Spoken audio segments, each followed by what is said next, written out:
Bonjour, alors on se retrouve pour un petit test rapide du Wiko Sync Slim. Donc je vais pas vous faire le déballage maintenant, je vais vous montrer tout ce qui est fourni avec en fait, mais je vais pas vous faire le déballage étant donné que c'est surtout le téléphone en lui-même qui nous intéresse. Donc je vais vous montrer rapidement ce qu'il y a dans la boîte. Donc bon, le téléphone, hein, évidemment. Un kit main libre de qualité moyenne, on va dire, mais dans cette gamme de prix, ça reste correct, on va dire. Donc voilà. Le câble USB vers micro USB, classique, hein, comme à peu près tous les smartphones de nos jours. Et la prise secteur, voilà, qui est exactement la même en fait, fournie avec les HTC, des IRHD, etc. Voilà. Donc vous pouvez voir la boîte là. Assez jolie, je trouve. Enfin, pour ma part, je la trouve assez jolie. Voilà. Donc voilà, donc maintenant on va s'attaquer au téléphone. Donc vous pouvez voir. Donc il tient vraiment bien en main, hein. Vraiment c'est vraiment assez agréable étant donné qu'on a une sorte d'effet, un petit effet gomme en fait à l'arrière. C'est donc ce qui fait que voilà, il nous glisse pas des mains, on le tient bien en main quoi. Donc c'est un écran, alors il est doté d'un écran 4 pouces, d'une résolution de 480 par 800 pixels, une densité de 250 pixels par pouce. Voilà, donc il a une caméra frontale de 1,3 mégapixels, un appareil photo avec flash LED, donc l'appareil photo de 8 mégapixels. Voilà. Alors au niveau du processeur, c'est un dual-core Cortex A9 cadencé à 1 GHz. Et au niveau du GPU, donc le processeur graphique, on a un Power SGX 531. Voilà. Au niveau de la mémoire, donc c'est 2 Go de mémoire interne et 512 mégaoctets de RAM. Voilà. Donc oui, j'ai oublié de préciser, c'est un téléphone double SIM en fait. Donc c'est à peu près, c'est exactement comme tous les téléphones Wiko. Ils ont cette particularité de tous avoir, de tout ça être double SIM en fait. Voilà. Donc voilà, donc on a vu les spécifications techniques. Donc voilà, donc là on va l'allumer. Vous pouvez voir. Euh, donc on peut voir tout de suite quand même que l'écran est assez beau. Donc j'espère que vous le verrez bien dans la vidéo. Mais l'écran il est assez beau. Assez lumineux je trouve, hein. Donc c'est quand même un bel écran IPS. Donc voilà. Donc on va voir rapidement au niveau de la fluidité. Vous devrez voir que c'est vraiment fluide quoi. C'est c'est vraiment fluide. Le tactile aussi est très agréable. Il est vraiment précis. C'est très appréciable. Surtout qu'on pourrait s'attendre sur des téléphones dans cette tranche de prix à quelque chose de pas très bien fini, mais en termes de finition, il est vraiment, on va dire qu'il a vraiment une finition excellente quoi. Voilà, on le tient bien en main, on sent vraiment que c'est assez robuste quand même. Voilà, donc là on va passer à ça, voilà. Donc voilà. Donc vous pouvez voir au niveau de la fluidité, donc il est sous Ice Cream Sandwich, donc Android 4.0.4, voilà. Wiko a annoncé sur son Facebook sur sa page Facebook que la mise à jour vers Jelly Bean est imminente, donc environ 1 ou 2 semaines. Donc déjà ça c'est un très bon point, sachant que le Wiko a l'air de bien suivre ses téléphones. Donc ça c'est déjà un très bon point. Parce qu'on pourrait se dire voilà que les téléphones seront délaissés, mais apparemment voilà le service après-vente a l'air plutôt réactif. Donc c'est un des avantages justement d'avoir une page Facebook, ça permet d'avoir une réponse plutôt rapide. Donc vous pouvez voir. Alors là en fait au premier démarrage, euh, on vous propose en fait d'utiliser soit le lanceur d'Ice Cream Sandwich, soit d'utiliser Go Launcher comme lanceur. Donc moi j'ai préféré garder enfin j'ai préféré sélectionner Go Launcher, bon parce que on va dire que c'est quand même plus agréable, les animations sont assez sympas on va dire, et voilà, donc c'est pour ma part j'ai préféré ça. Donc j'ai aussi essayé le Launcher Pro dessus, mais j'ai pas vraiment accroché en fait, parce qu'on on perd un peu toute l'interface d'Android 4.0. Voilà. Donc bon, on va lancer un petit test Quadrant. Voilà, donc on va faire donc là on fait le test Quadrant. Voilà. Donc là, j'ai oublié de le préciser. Donc vous avez sûrement pu le voir. Donc c'est des touches sensitives. On n'a pas de bouton physique au niveau de l'écran. Donc on trouve les trois touches classiques, on va dire. Donc le bouton retour, le bouton accueil et le bouton menu. Voilà. Donc on trouve aussi sur la tranche, on retrouve les boutons volume. En haut, on peut trouver la prise jack 3.5, le port micro USB et le bouton déverrouillage et verrouillage et marche arrêt. Voilà. Donc là vous pouvez voir on est à peu près à 35 fps constant, ce qui est plutôt bon pour un téléphone dans cette gamme de prix. Sachant que par exemple, si je me trompe pas, quelque chose comme un HTC One X, je vais peut-être dire une grosse boulette, mais si je me trompe pas, un HTC One X, ça tourne à peu près 60 fps dans les benchmarks. Donc, je pense que c'est plutôt pas mal, on va dire. Donc là, vous pouvez voir. Alors on va attendre juste voilà qu'il fasse la mise au point. Bon, je sais pas si vous verrez très bien. Donc tout au-dessus on retrouve le HTC One X.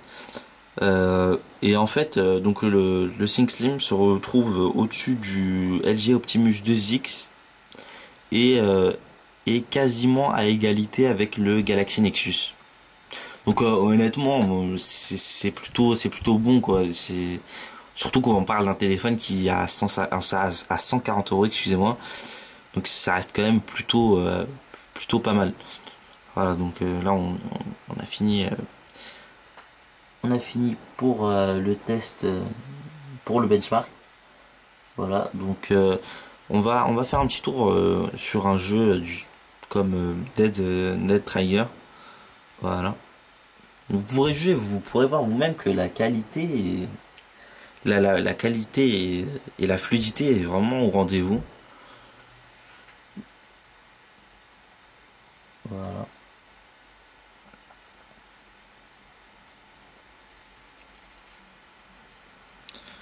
On va essayer de faire un petit test rapide.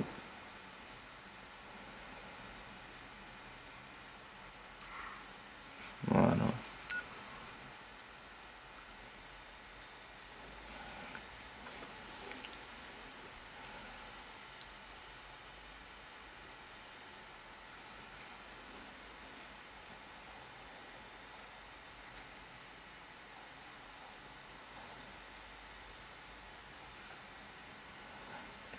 Voilà.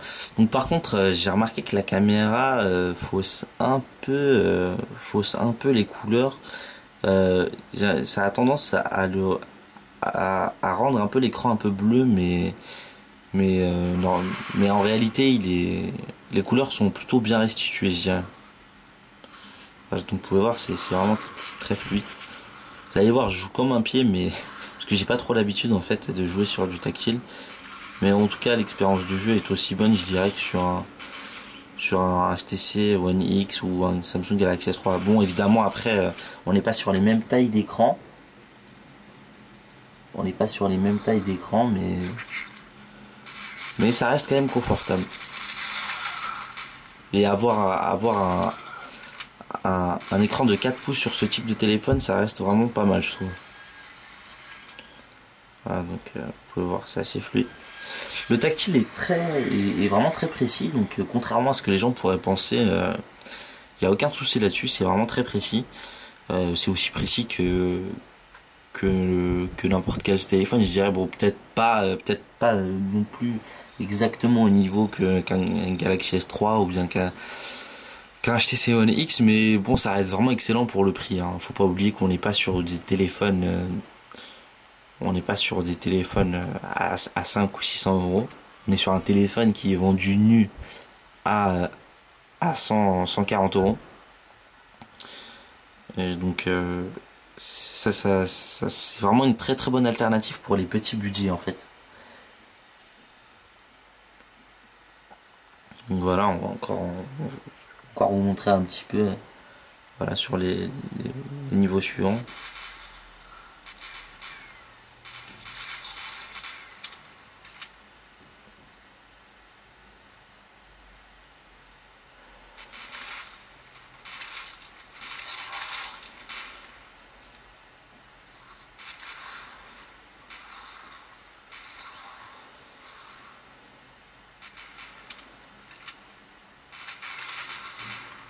Voilà, donc voir, je parle pas beaucoup parce que j'essaie de me concentrer un peu, sachant que en général je suis pas très bon sur tout ce qui est jeu tactile, sur tout ce qui est jeu sur smartphone, donc excusez-moi si je suis pas très bavard.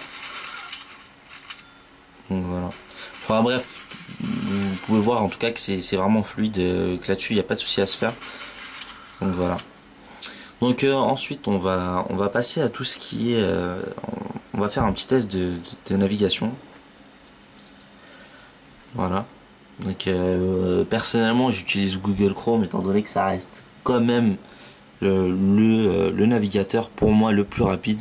J'ai aussi Mozilla Firefox, enfin j'ai aussi Firefox d'installer. Donc je vous le montrerai aussi. Voilà. Voilà, donc on va faire un test par exemple. On va aller on va essayer de se connecter à jeuxvideo.com.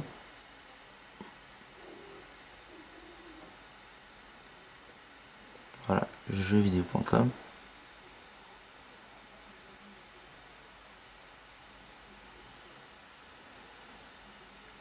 Voilà, il faut juste que j'active la rotation. Voilà. Donc on va passer la pub. Donc vous pouvez voir que c'est vraiment très rapide, je trouve. C'est vraiment très réactif. Donc vous pouvez voir, il n'y a pas de clipping au niveau de l'affichage de la page. Le pinch to zoom fonctionne très bien. C'est très réactif, c'est très rapide. Donc vous pouvez voir, on va essayer d'aller dans les forums. Donc vous pouvez voir la sorte de zoom que ça a effectué. C'est vraiment pas mal quoi. Vous voyez le forum Android. Et honnêtement je trouve ça vraiment très rapide. Bon, on est en Wi-Fi. Je vais aussi essayer de vous faire. Je vais aussi vous montrer ce que ça donne sur un réseau BNJU par exemple. Donc, on va désactiver le Wi-Fi et on va activer ça. Voilà. Donc, sachant que, oui, donc là vous voyez, je suis en 3. Enfin, je sais pas, ça, en fait, ça switch entre la 3G et la H. Donc voilà. Vous pouvez voir que ça reste quand même assez rapide, même en 3G.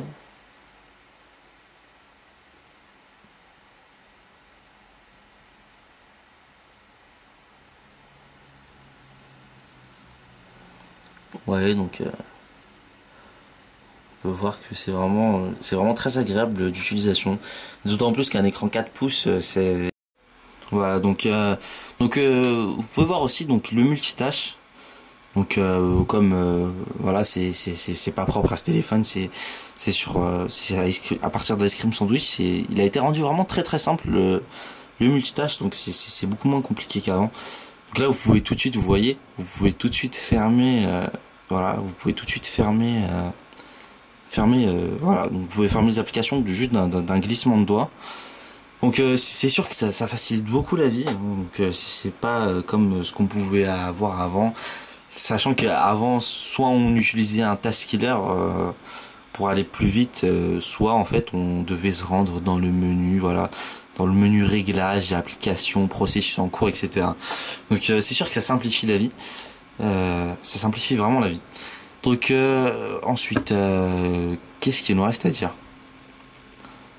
Donc vous pouvez voir aussi pareil le le le service de voilà, voilà en gros le fait de pouvoir dicter voilà soit un SMS soit une recherche internet soit une navigation. Vous pouvez voir par exemple là, hop, Wiko Sync Slim. Voilà, donc ça sort toujours à peu près ça sort encore quelques résultats assez loufoques. Mais en général, ça reste quand même vraiment plutôt précis, on va dire. Vous voyez, on va dire par exemple, on va essayer d'autre chose. Voilà. Ceci est un test vidéo. Voilà, donc vous pouvez voir si on parle clairement et distinctement, en articulant bien, il n'y a aucun souci, ça fonctionne vraiment très bien. Enfin, je l'ai pas beaucoup utilisé, mais ça peut s'avérer quand même assez pratique. Voilà. Donc on peut aussi aller voir du côté, voilà, du côté, il y a un GPS embarqué en fait. Enfin, et donc en fait on retrouve une puce une puce GPS et on a aussi le AGPS. Donc si je me trompe pas, le AGPS c'est en fait le module qui nous permet d'avoir en fait le GPS grâce à la connectivité internet en fait. Donc vous pouvez voir on a l'application Maps, Google Maps, donc que j'ai trouvé assez réactive, hein, vraiment assez réactive. Donc vous pouvez voir ça prend pas trop de temps à s'afficher. On va dire que c'est plutôt rapide, hein. Vous pouvez voir voilà, on peut zoomer. Voilà, vous pouvez voir donc, le pinch to zoom comme d'habitude. Voilà, les itinéraires, etc. Bref, c'est bien propre à Google Maps, un service toujours très efficace. Et voilà. Donc on a aussi l'application, donc ça c'est l'application Map. On a aussi l'application navigation qui va nous permettre,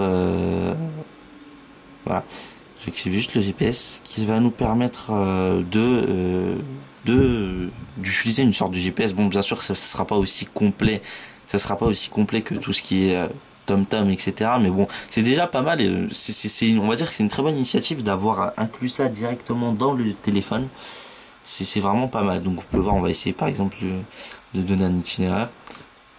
Donc là, on va faire par le micro. Je trouve que par exemple, ça, c'est vraiment une situation dans laquelle le micro pourrait être, la reconnaissance vocale pourrait être utile. Donc quand on est au volant, on n'a pas forcément le temps de voilà d'écrire et puis ça peut même devenir dangereux. Donc ça facilite beaucoup la vie d'énoncer en fait directement la destination. Donc Paris. Ah, en fait j'ai parlé un petit peu avant donc ça nous donne un résultat pas exact. Paris. Donc voir tout de suite il va trouver Paris et en fait voilà. Voilà. Donc là, vous pouvez voir, vous pouvez switcher. Donc au niveau de la recherche de satellite, moi je pourrais pas vous dire, j'ai pas précisément essayé. Apparemment, ça prend un petit peu de temps pour accrocher, mais bon, voilà quoi. Faut pas chercher la petite bête. Ça reste assez acceptable, on va dire. Donc vous pouvez voir, là, vous pouvez choisir d'afficher soit la vue satellite. Donc vous pouvez vous recliquez dessus, hein, vous la resélectionnez pour la désélectionner justement. Vous pouvez choisir d'afficher le trafic, chose qui est vraiment très très appréciable. Euh, Ça permet vraiment voilà quoi d'être efficace et de pouvoir aviser sur le moment selon les embouteillages qu'on peut trouver, etc. Donc là vous pouvez voir tout est vert, là on a une partie qui est jaune. Voilà, encore du jaune, du vert, du gris, etc. Voilà, voilà. Donc voilà. Donc voilà, ça c'était pour la partie GPS. Voilà. Donc là on va quitter ça. Ok, ok. Donc on a aussi une radio FM. Donc qui passe par les écouteurs malheureusement, mais bon. Par exemple pour moi qui n'utilise pas la radio, qui n'écoute pas souvent la radio en général, donc encore moins sur téléphone, ça me gêne pas vraiment. Mais le un petit point noir, je trouve que ça fait un peu cheap quand même de devoir passer par les écouteurs pour pouvoir écouter la radio. Enfin bon, ça après c'est selon l'utilisation des personnes. Bon, après on pourra toujours trouver une application qui fait ça par internet. Voilà, donc c'est pas réellement un gros problème.